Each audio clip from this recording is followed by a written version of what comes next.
Hi everyone, Dave McKeown here from the Church Explained podcast. So good to be sharing with you today a brand new idea for us and for you, which is our bite-sized podcast. Now it's going to come out every other Friday right into your streaming device or wherever you're listening from. And it's going to be about 10 minutes long. And what we're going to do, we're going to revisit one of our previous guests who've been on the show because they've brought so much amazing wisdom and insight for us as leaders to help you grow and develop in your own personal leadership, but also in your ministry as well, or whatever you're involved in life.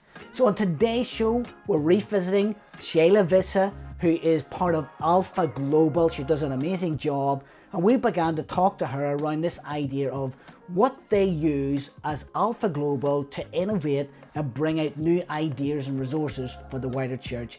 And Shayla shares some brilliant insight that I think will help you in your leadership and in your church. We hope you enjoy. So Shayla, you were talking a little bit about this idea that as Alpha and as the team, whether in Canada or globally, you're always doing new things or trying to think of new ideas. So I wonder if you could just share with the listeners today or people watching on YouTube or wherever they find the content, a little bit about your process, because I've heard you talk a little bit about the hypothesis model, and I found it really interesting, and I think our listeners will find it interesting. So when you come to do a new idea, can you just share a little bit about that? Because I think it'll help people. Yeah, I got this concept from the Lean Startup by Eric Ries, and it's really a hypothesis testing. And really in this season, I'm so glad we started doing it prior to COVID, so that when COVID hit, we were like, okay, let's just dig deeper into this, which is build, measure, learn. Rebuild, measure, learn, and you have this cycle going. And in this season where we don't know what the church is going to look like when we come out and we open up more, we don't know who's coming back, who's not. I mean, church leaders have so many questions, right, about what their church will look like. Yeah. And as you're doing it, you've just got to continue this innovation cycle of we built something, we measured, we knew what we were measuring, we've evaluated, learned from it, and then we're either going to stop it entirely because it was a failure, or we're going to keep going. But I think we just have to have so many hypotheses tests going. And for Alpha, we have them at the highest, levels of around thinking through product, but then we also, which is much higher risk, obviously, and much more costly. But then we have lots of little ones on how we can best digitally support churches. How can we best pray? What's the best church engagement to help churches realize we're here to serve them?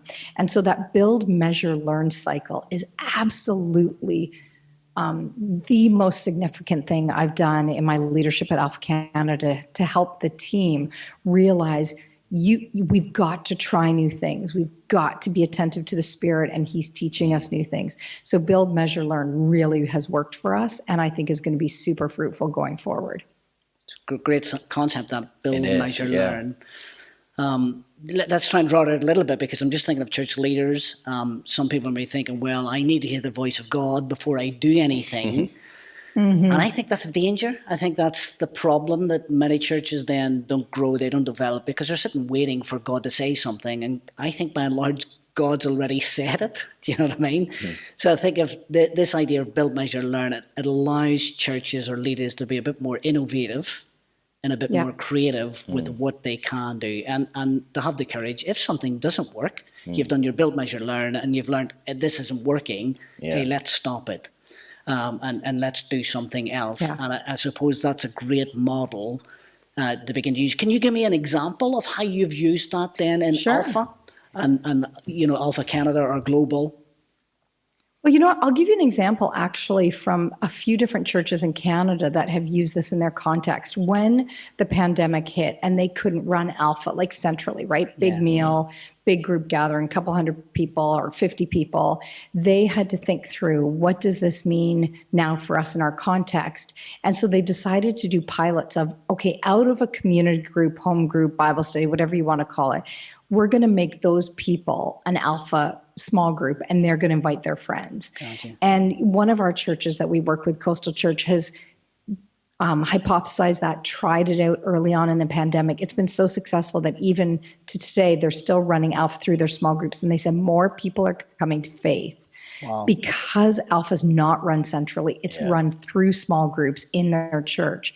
They have 15 Alphas running right now. Wow. And they said the number of people they've baptized or will be baptized soon is incredible and much more fruitful than running Alpha centrally. And so they said they love it because the lay people got engaged with evangelism, and it wasn't just the same people inviting their friends to a central Alpha. So I think that's one example of they tried it small, they tried it in a couple, it worked, they learned some things, and then they rolled it out bigger and bigger. And so it's like you always try to do a smaller hypothesis, learn from it, and go forward. There's no such thing as a failed hypothesis because you learn something. Even if you're not going to go forward with that strategy, however large or small, you've learned something that's teaching and equipping you on how to move forward. And you might try a completely different hypothesis because that one didn't work, but you've learned something. And that's really important, particularly now. That's amazing. Shayla, how would people who want to connect with you, how would they be able to connect with you? Are you on Instagram, social media, all of that? Yep, I am. It's pretty easy to find me on Instagram. I'm at Shayla Visser. I'm on Twitter, but I don't post very often. And LinkedIn seems to be a place where lots of church leaders, at least in North America, go. Wow. But I'm easy to find on social media and happy to hear from any church leaders that want to start a dialogue. That's amazing. Well, it's been great to be together on the Church Explained podcast. I want to thank Shayla for being with us, and please do connect with her wherever you can. And we look forward to seeing you next time on the Church Explained podcast. But before you go, you can rate, review, subscribe, do all of that wherever you're consuming this content. And please check out icon.church/open. The show notes will be on there. You'll be able to see all past episodes of the Church Explained podcast, plus also all the free resources that you can get for your church, for your teams in that. But we look forward to seeing you next time on the Church Explained podcast.